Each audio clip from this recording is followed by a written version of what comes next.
Are rhinos going extinct? That's what we're going to be talking about on today's video. No, we're not talking about the animal. We're going to be talking about Republicans in name only who voted to impeach President Trump and how they're all virtually getting primaried. How rhinos across the country are starting to feel the heat from grassroots patriots, and why we can expect that the neocon establishment's days in the GOP are numbered for sure. You're not going to want to miss this. Greetings, everyone. Dr. Steve here with you. Great to be with you as always.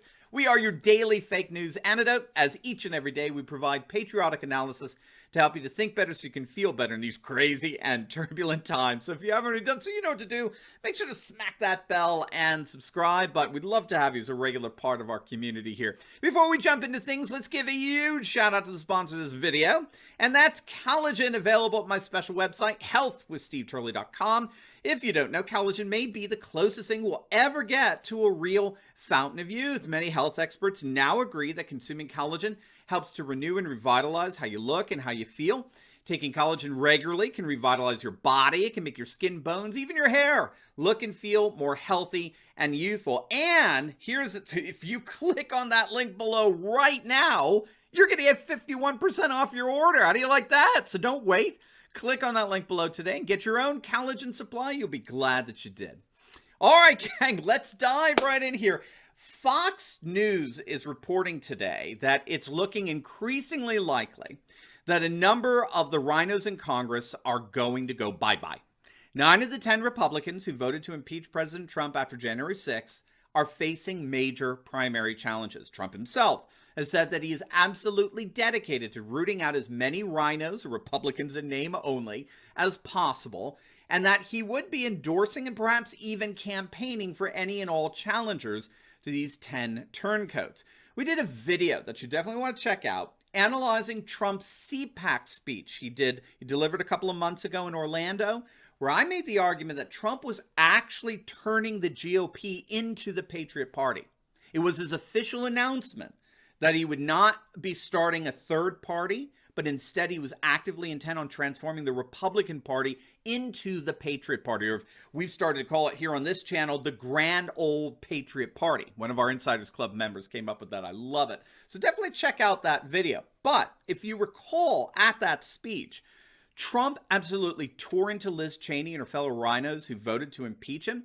And he pointed out how Democrats always stick together. And Republicans are just so spineless. He said, quote, "We cannot have leaders who show more passion for condemning their fellow Americans than they ever have for standing up to Democrats, the media, and the radicals who want to turn America into a socialist country." And then he started naming names like Liz Cheney and Ben Sasse and Lisa Murkowski. And then he said, get rid of them. Get rid of them all. He made it clear that the Republican Party is absolutely united for the exception of these establishment rhinos. These rhinos are the ones who represent disunity, not the grassroots. And he's right. All the energy, all the momentum of the party is in the MAGA movement. It's not with the Ben Sassy Pants of the world. It's not with Mittens Romney, and certainly not with Liz Cheney. It's with Donald Trump and the deplorables. We are the future of the Republican Party, the nationalist, populist, and traditionalist future. It was an awesome speech. Trump is clearly in the driver's seat.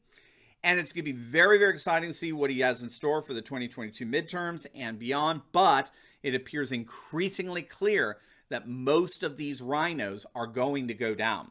The most high-profile Republican that will most likely implode as of next year is clearly Liz Cheney, who, of course, has become the queen of CNN talking points with regard to reviews on Trump and the Republicans. A new McLaughlin poll shows Cheney getting absolutely pummeled by her primary challenger, the Republican Anthony Bouchard. Get this, Bouchard is leading Cheney right now 54% to Cheney's 21% in a hypothetical head-to-head matchup in the upcoming GOP primary.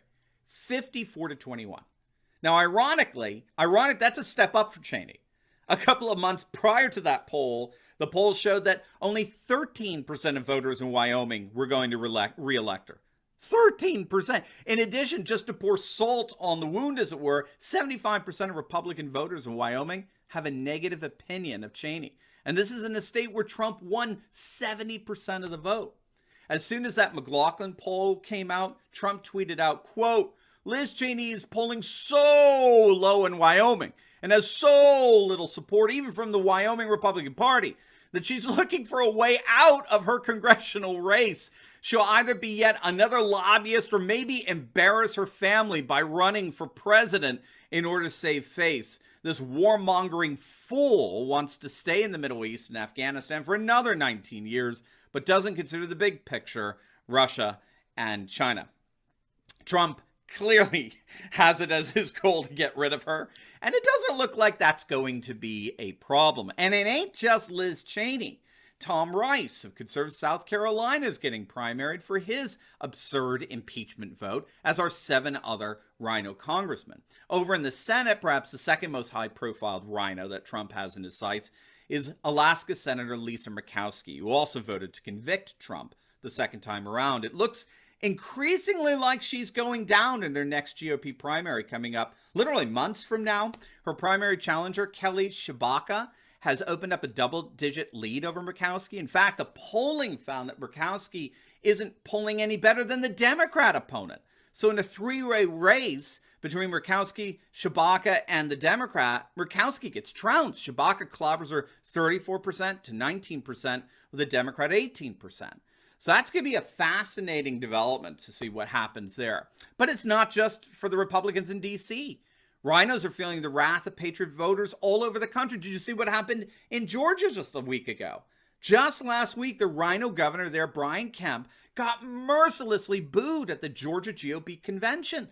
Now, needless to say that Kemp has been imploding in the polls, as he should. We'll see if the Republicans can primary him next year. But in the meantime, the feckless RINO Secretary of State, Brad Raffensperger, was formally censured by the Georgia GOP. His days in office are numbered for sure. Trump has already endorsed his primary challenger, Representative Jody Hice, who will try to unseat Raffensperger in their next primaries. That should not be a problem. So Raffensperger should go down hard in that one. And of course, we can mention many, many more censures, many more humiliating booing like we saw with Mitt Romney and him facing at the Utah's GOP convention. But with all of this, what are we seeing here? What's really going on?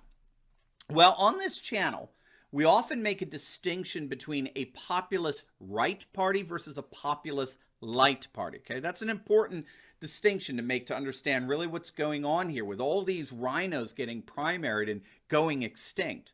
A populist right party is a MAGA party from top to bottom, right? From bottom to top. All RINOs, all neocons have either left the party or they've adjusted themselves to the new political reality, like Lindsey Graham and Marco Rubio are trying to do, right? It's a full-blown patriot party, the grand old patriot party.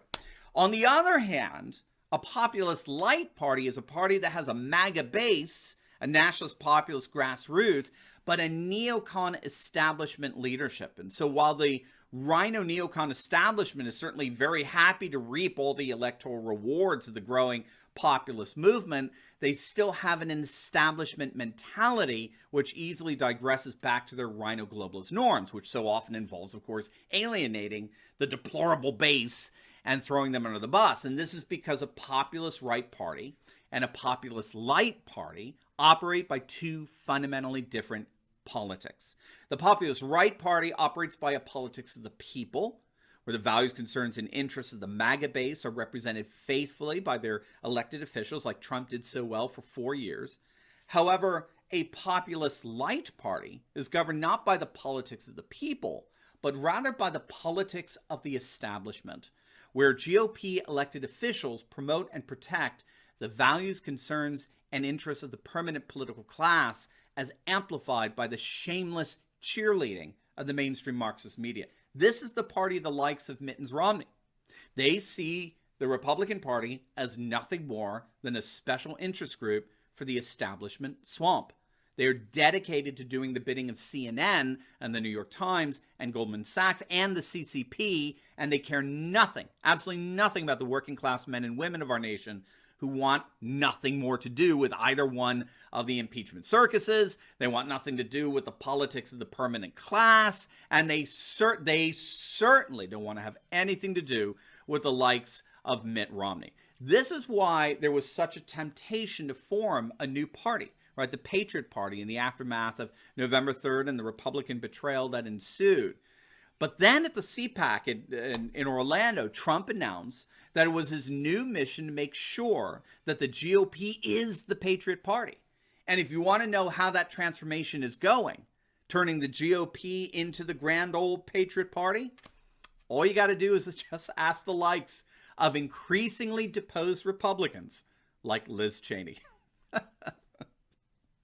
Now, before you go, you definitely want to check out my latest video. I just uploaded it on the Hungarian Prime Minister Viktor Orban absolutely crushing BLM. In fact, you're going to see an entire arena, soccer arena, of Hungarian fans boo kneeling BLM supporters. You're going to absolutely love it. So make sure to click on the link, and I'll see you over there. God bless.